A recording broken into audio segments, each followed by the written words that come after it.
व्रत तो सब करे है।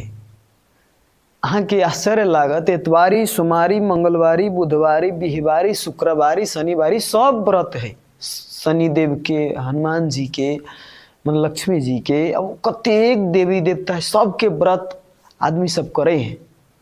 लेकिन वास्तव में आई काल mobile, TikTok, Facebook, WhatsApp, YouTube, Instagram ये जितना है, यही से अगर एक दिन अहाँ न चलेले रही छी, मोबाइल से उपवास ले छी आ भगवान के भजन करे छी, वास्तव में ई वास्तविक उपवास मानल जाए।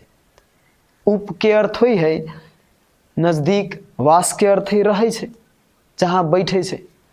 तो भगवान के नजदीक बैठे छी ओकरा कहै छी उपवास। अहाँ मोबाइल के नजदीक रहे छी तो ई तो मोबाइल के भक्ति भ गेलै।